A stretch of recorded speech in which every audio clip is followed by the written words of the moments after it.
I've done a mock-up of the seat base just using some cardboard. So I'll go into the shop and start cutting it out.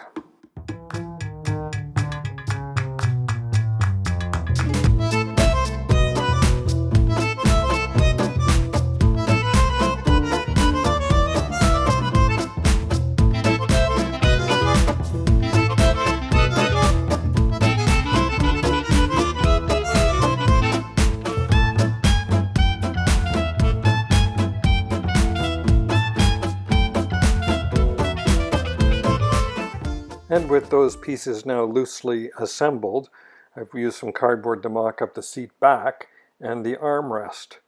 The intention here is that on that armrest I'm going to have the top flip open, and on the seat base we'll put in a flap so that can lift up, and the seat back will have a flap on it that will flip forward.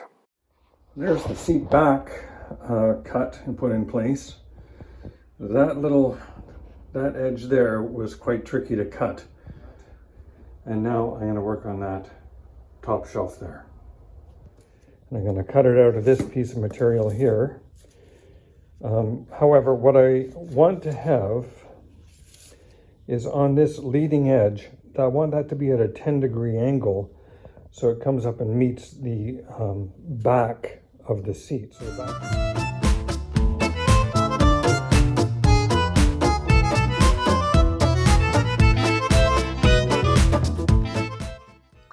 So the seat back is now in place, and that top edge is parallel with the seat base.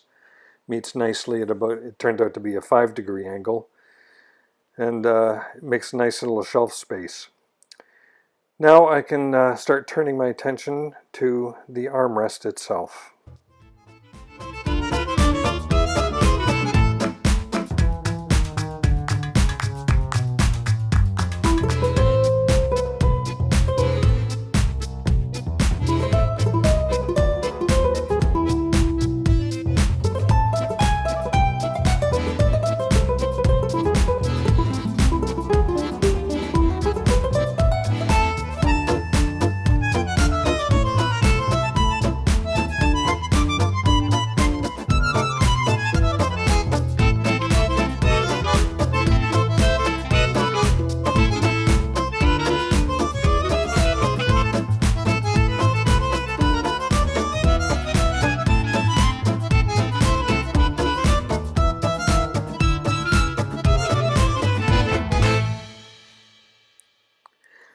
So there's the pieces loosely assembled, but I really made a mistake here. That did not fit the curve at all the way that I wanted, so I'm going to have to redo that piece.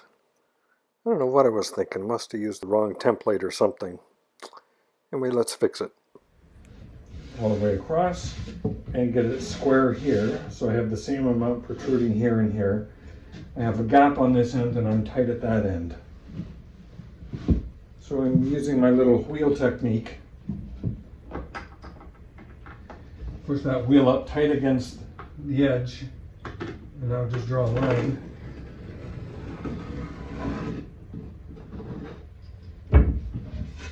And that gives me a line that is parallel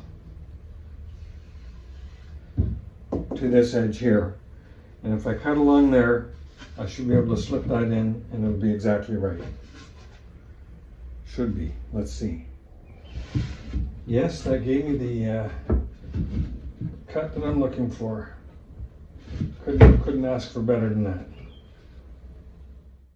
So I'm now working on the seat base for the door side of the Boler. I discovered that you can't sit on cardboard. Apparently it doesn't support any weight. But in any event, I'm laying out the template on the wood to take best advantage of this piece as I can.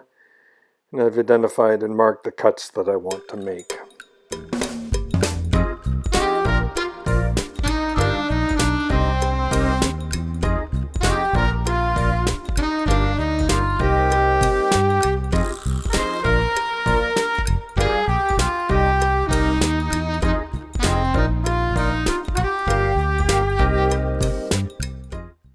I now need to cut the side. You can see it's a little bit long here, but that's because we're going to take a little bit off the back.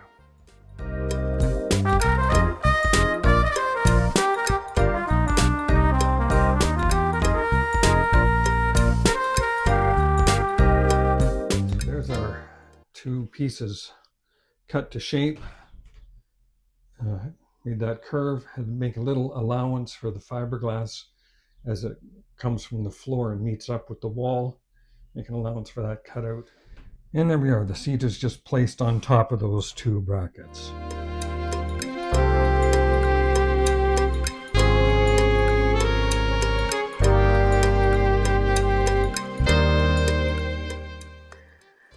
So I sanded the edge of this piece quite a bit. You can see here it's quite oblique at this end, and it narrows down a little bit more obtuse at the other end, but it makes for a nice clean fit along that edge. And now just taking that top shelf, it's been attached to the back, just going to clean that up with the belt sander.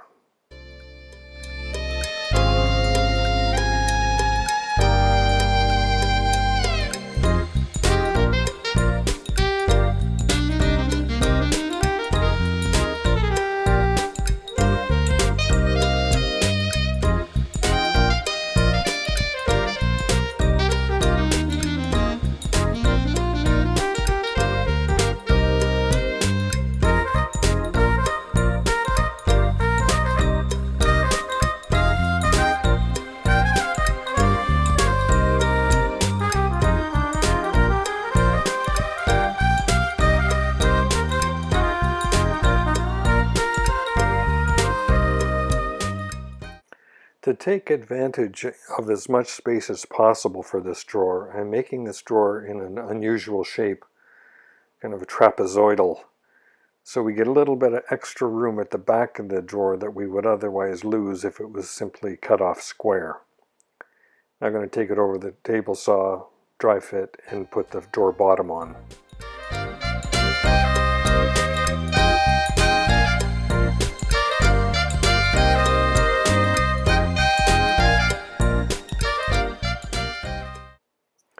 What you're looking at here are the supports that are going in to support the drawer slides on either side of the drawer.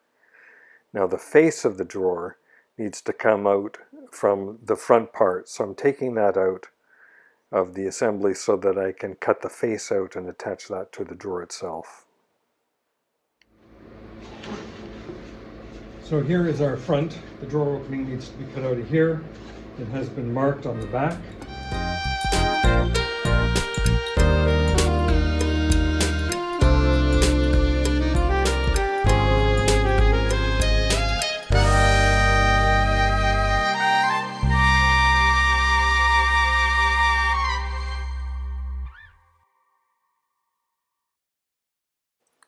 So with that drawer face now cut out, I can reassemble the seat base,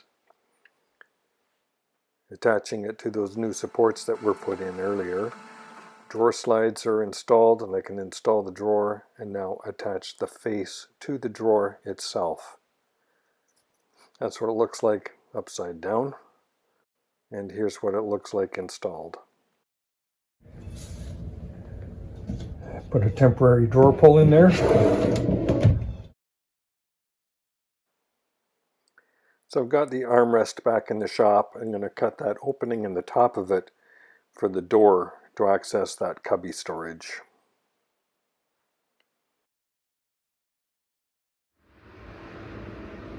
So I'm going to be installing pocket hinges here. These little marvels of engineering.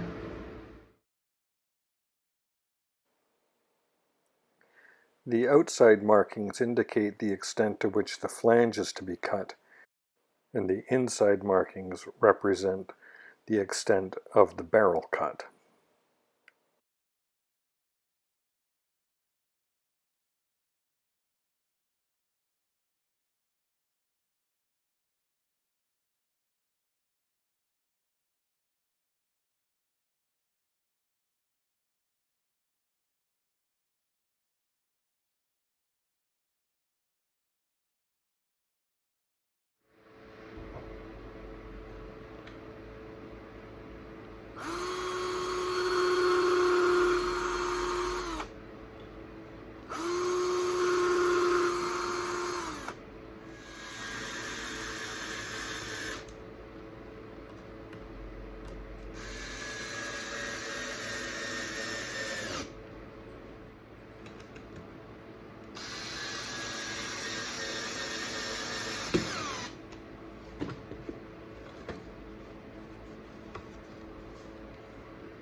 Perfect. Couldn't be happier with that.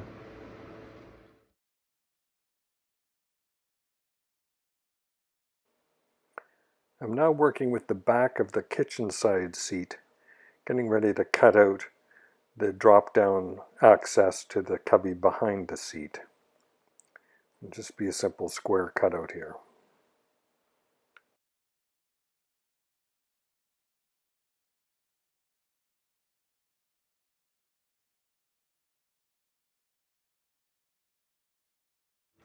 So what I have here is a 36-inch piano hinge that I need to cut at 16 inches.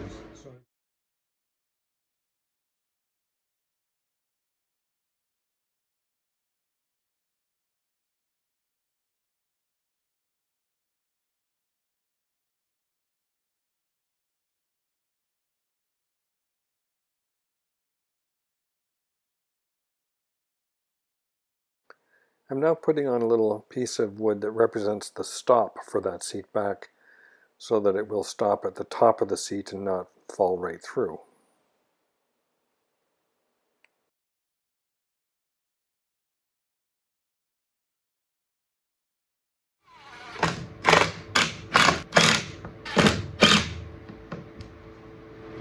Now our seat back with something solid to rest against.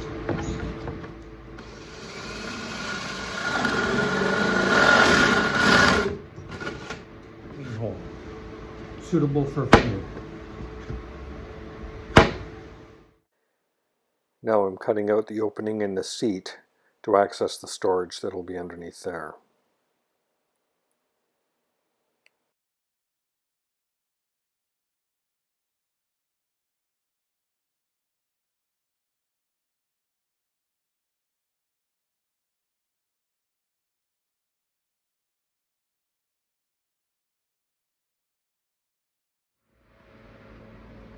All right, I put our little bar in here to support the seat.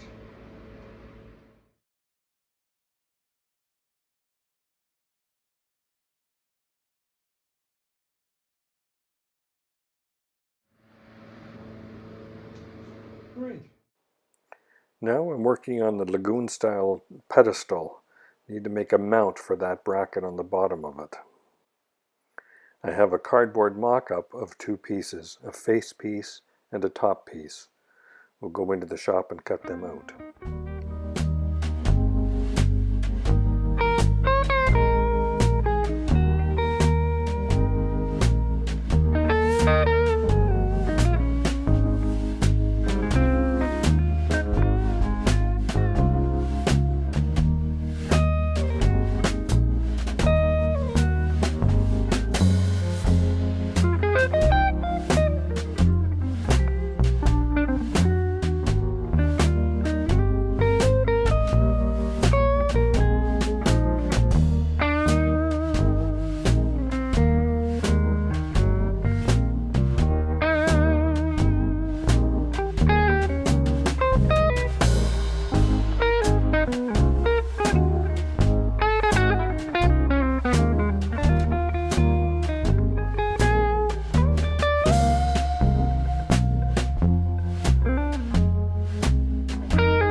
And there is the dinette completed.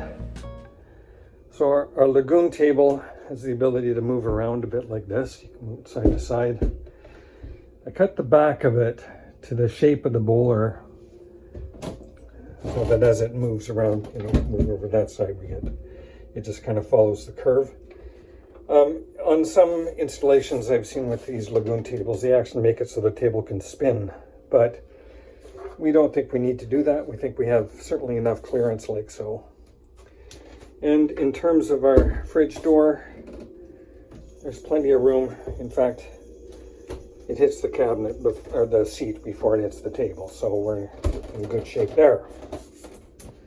But this was a major step forward, and really happy with the progress that we have here. So nice little dinette. Thank you very much for watching. Please like and subscribe. I'll see you in the next video.